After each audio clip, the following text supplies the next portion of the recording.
Good morning, and once again, welcome to my YouTube channel, Maths with Ease. And in this video, I want to respond to a question on slide number 11 of Form 1 topic, that is coordinates.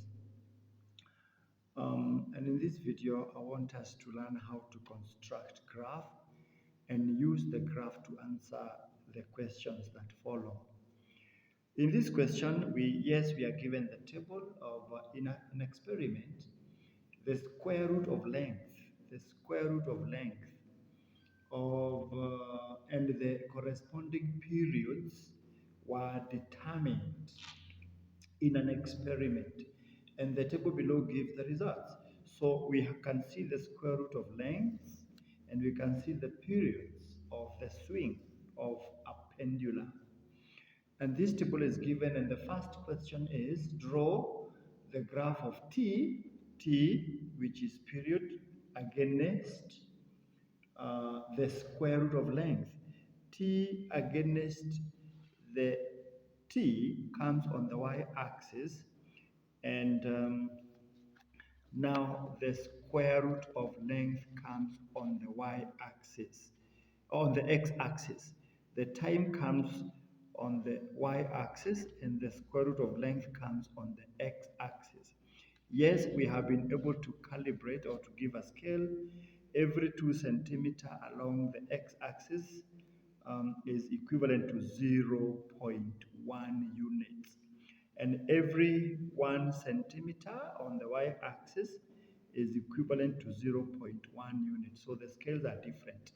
And I have made them so that they can actually capture all the data and all the details of the experiment.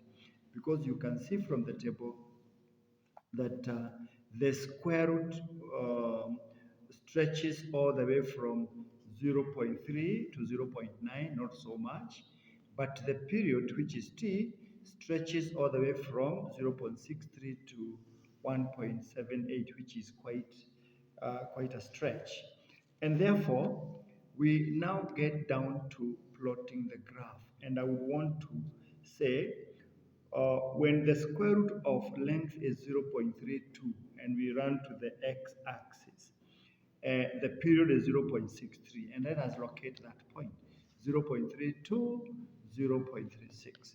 The square root of length is 0.3, and this is 0.1, 0.31, 0.32, 0.33, 0.434, and 0.35. So 0.32 is after 4 small squares, and then we climb with it until we get to 0.63. This is 0.6, 61, 62, 63, that point. And then when the square root of length is 0.45, again 0.45, the period is 0.89, and then we locate that point, 0.45. We are trying, this is 0.45, then we are trying to locate 0.89, which is just here, one small square shy of 0.9, so that point. And we have used this kind of approach to plot all the others, and they have been plotted. All we need to do now is to draw a straight line, or to draw the graph by joining all the points, so that we can answer all the questions. And because it's looking like it's going to be a straight line, let us have it, all the points.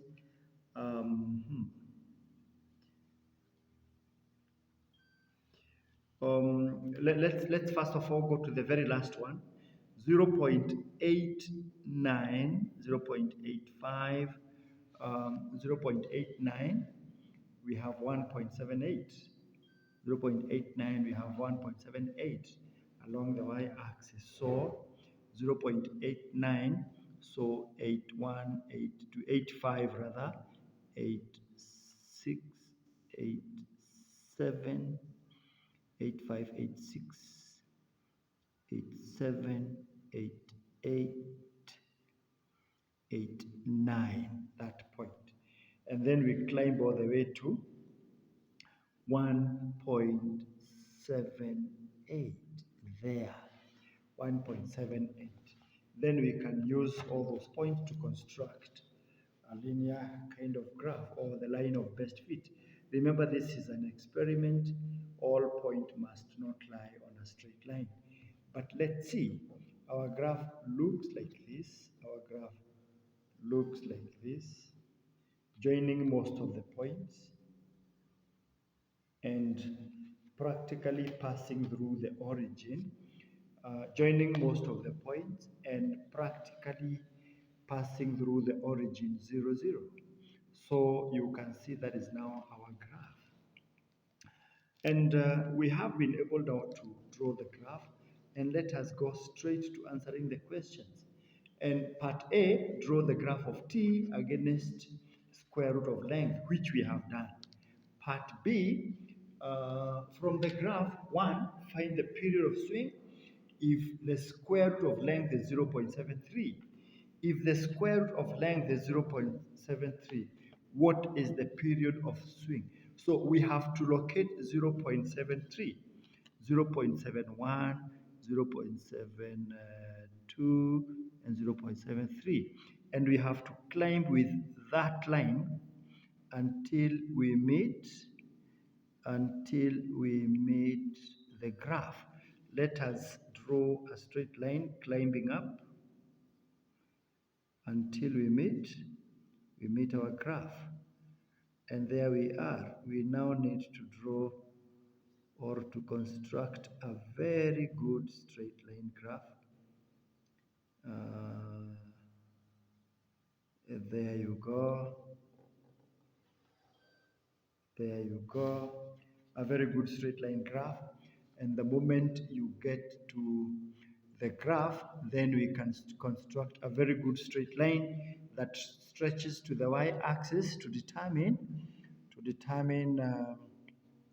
that is just one shy away from 1.45. So we are here, 1.44.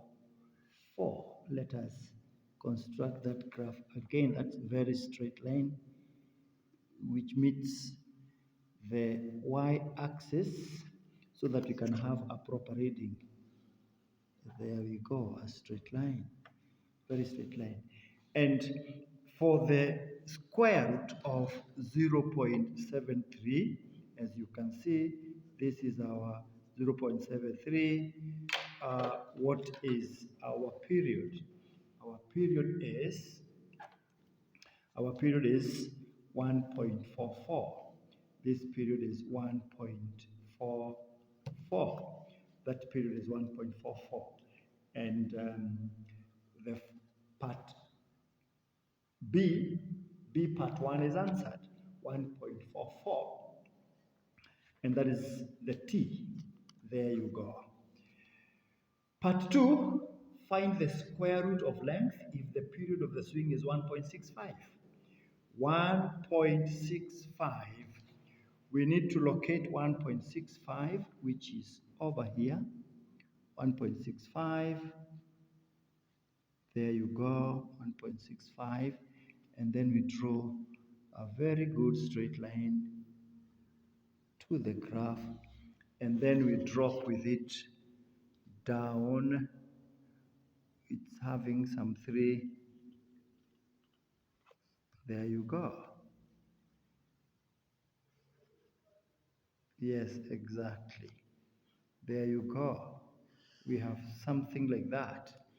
And for the period of 1.65, as you can see, then we have the square root to be 0.8182, 0.81825, and 0.81, 0.82, 0.835, 0.835, 0.835. Yeah, we have had the period of 1.65 dropping with it until we read now the square root of length to be 0.835, this particular point, 0.835. And finally, find the length of the pendulum if the period of swing is 1.8. So we need to go to the period of 1.8. What is the period of 1.8? Let's get there. 1.8 is towards the end.